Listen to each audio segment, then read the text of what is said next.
Thank you. Thank you so much. It's wonderful to be in my hometown of Adelaide. We had the Sydney Cruelty Free Festival last Sunday, and that was... Oh, lost the mic? It's all good. So I just want to thank all the organisers, Lee and Rebecca and Tricia and everyone for... I know how much work goes into putting on a festival. It's astounding. And all the volunteers here today who are helping with the toilets and moving everything and the sound and all of it. You're all angels for animals, so thank you very much. I wanted to talk to you today about the feelings that some of us as animal rights activists get when we are faced on a daily basis with the overwhelming suffering of animals. At no other time in history have more animals suffered than they are right now. Trillions of animals every day are exploited in factory farms, animal laboratories. They're used for so-called entertainment like rodeos and circuses. And it's easy to feel dispirited, guilty, overwhelmed, filled with grief and a sense of hopelessness. And so to help me when I feel those emotions, what I tend to do is to look back on social change throughout history and things that were once seen as normal and legal that we now look back on with such repugnance and disbelief that they could ever be allowed. They have changed, so many changes in just 200 years, and also with the animal rights movement. So back in the 19th century, before the Factory Act, tiny boys as young as 5 years of age had to go into coal and iron mines, and they had to go into chimneys. They were chimney sweeps. It was the only way that they could eke out enough to eat and sometimes find shelter. And as a consequence of these little boys doing this work, they would inhale toxins that caused them to get cancer. Because they had to go up into narrow confines, they would get spinal deformities. And oftentimes, too often, these little boys would fall off chimneys or rooftops and die. Things weren't that much better for little girls during that time. One of the few ways that orphaned girls and young women could earn a living was to be what they used to call matchstick girls. And that meant that they had to work for 14-hour days in matchstick factories. They were fined if they went to the toilet or if they dropped a match. And because they were working with phosphate, which had been banned in America and Sweden, but not in England, they would develop a thing called phossy jaw, which meant that their jaw would go a bright green, turn black, disintegrate, and these girls would die from cancer. Now, remarkably, nothing like this had ever happened before. 1,400 matchstick girls went on strike and marched in the street. And this was the beginning of unions in the United Kingdom and around the world. And a couple of years later, phosphate was banned in the United Kingdom. Hello there. I do beg your pardon. Okay, then the suffrage movement. Back at the turn of the century, women had no rights whatsoever. They were deemed to be the property of men, and any material possessions that they had, houses, money, property, automatically became the property of their husbands. They had no rights at all. And suffragettes back then were jailed.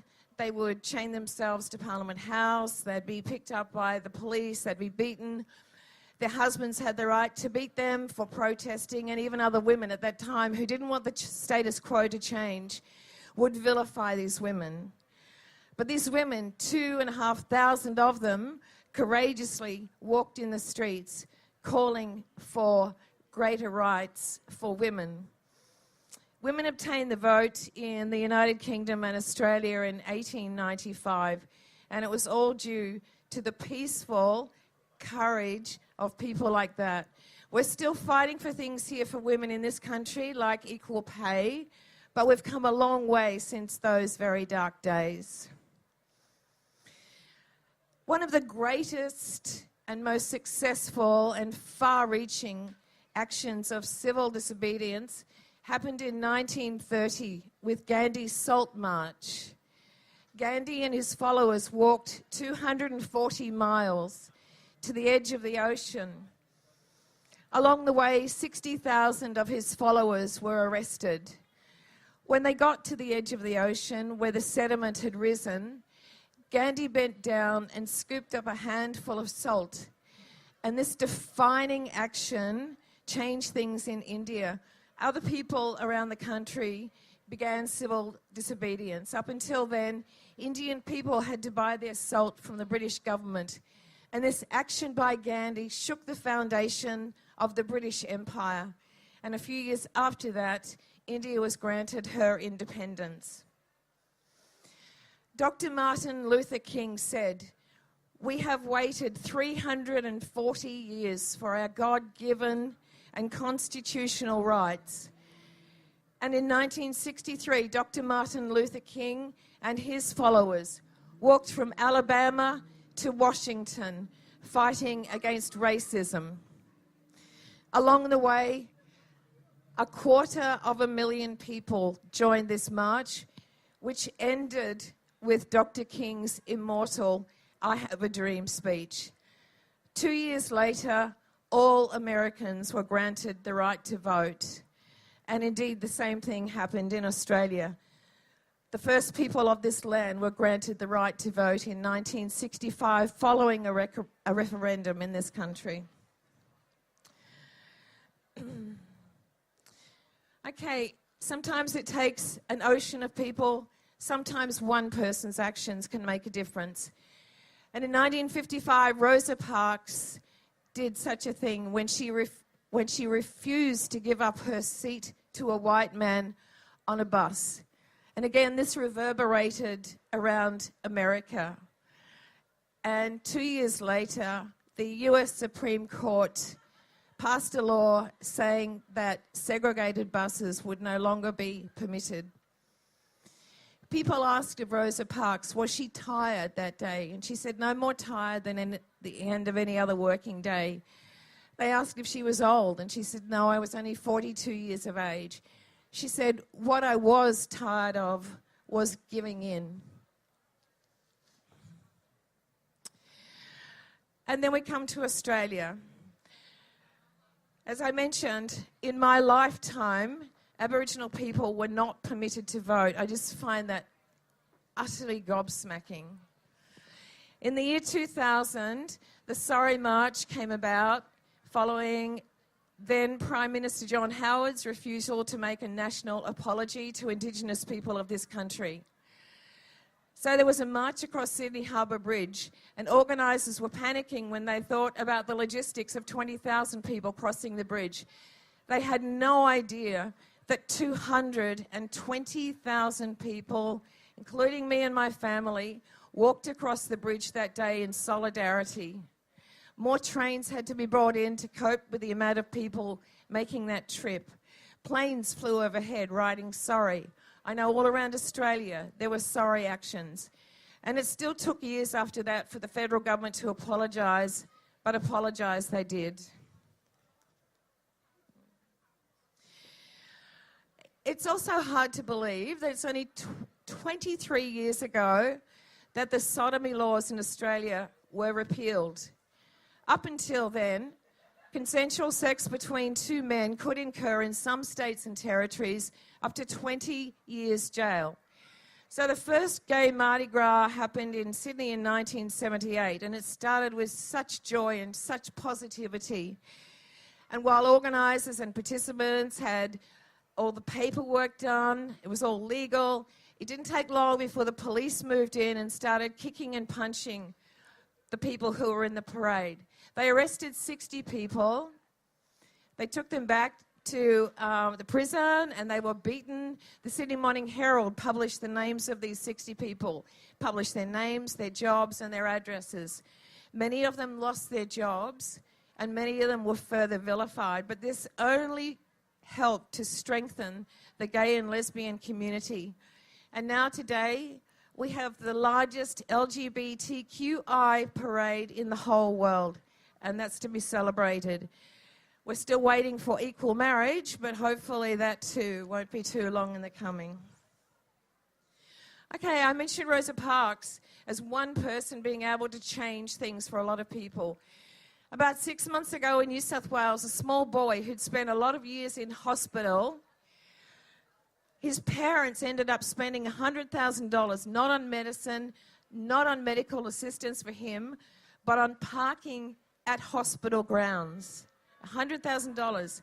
So this 13-year-old boy started a change.org petition, which galvanised so many people. He worked tirelessly, and he eventually presented it to the New South Wales government, who in turn came out this year and made it a policy that parking in hospital for visitors and patients would be massively reduced. And I know that that's happening in other areas around Australia. So I use these instances in history to say that things can change.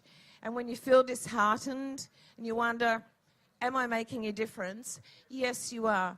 I've been in the animal rights movement for 47 years, and in that time I've seen things that I didn't think I would live to see. And I'm so heartened by that. I mean, every day there's a different country that's banning circuses with animals. I didn't think I'd live to see the end of the cosmetic testing on animals, but every year it just escalates, and every country, even some countries that don't have very high animal welfare standards, they're banning the testing of animals for cosmetics, and this will in turn eventually lead to the end of medical testing. In the US, thousands and thousands of animals used to be used by the military for the most horrendous testing. The US government has banned that now, and they're using human simulation instead, which is wonderful. And I'm just so pleased that in this country we use peaceful protest, and how effective that is, and how we must continue to only work peacefully for the rights of animals. Back in 1982, there was a huge rodeo that came to Melbourne in January. It was a very quiet media time, and it was to be test run, and it was going to be an annual event, and it involved American, Canadian, and Australian rodeo people. And it was a quiet time, as I said, and this was a bit of a novelty. It was just outside of Melbourne, so the queues to go into the rodeo were enormous. And so a handful of us just stood there giving out flyers to people, talking about the cruelty of rodeos. And because the lines were so long, people had a chance to read these flyers, and one by one people were starting to turn away. They weren't going into the rodeo. And then the media picked up on it, and more people heard about the cruelty of rodeos, so that by the time this rodeo got to Sydney, it went bankrupt, which is brilliant. Yeah.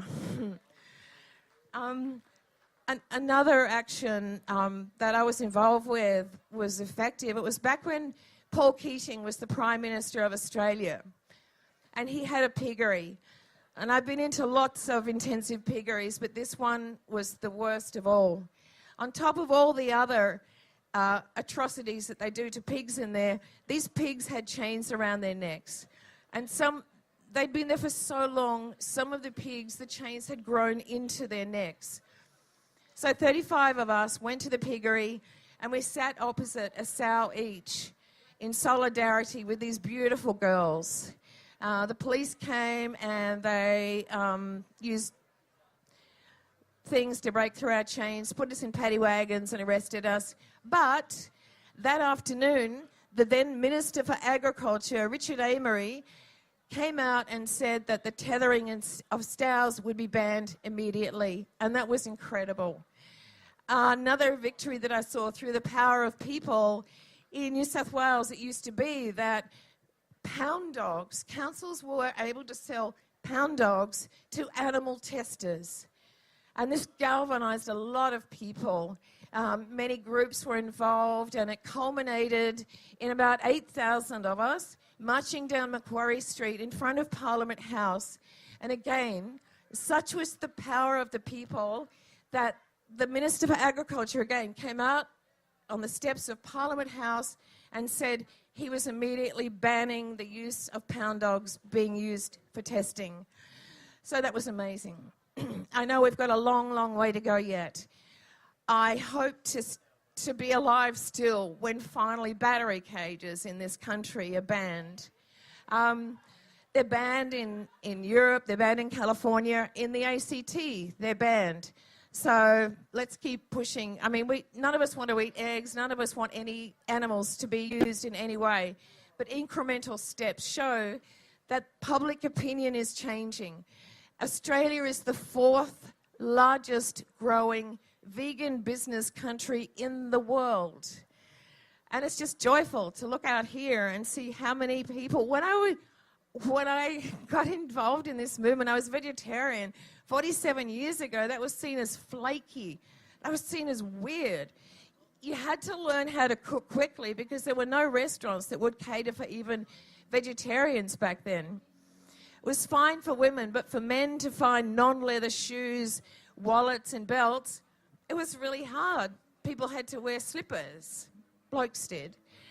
And now today, so many more businesses are growing. You can get anything you need to live well and richly, and it's just joyful to see, really in the blink of an eye, how big veganism has become. There are around 19 million vegetarians and vegans in America alone, and it's just growing so quickly. And the dairy industry, which was, I think, the last stronghold of the animal abuse industries, they're going down too, which is wonderful for animals, wonderful for the environment, and wonderful for human health. Plant-based milk is just growing and growing. Forbes put out an article this week in America saying that in America, dairy farms were just falling by the wayside, and that plant-based milk is just on the up and up. So really, we've come a long way in half a century. So I'd like to finish on that happy note. Wish you a happy vegan life, and it's so good to be here in Adelaide. Thank you very much.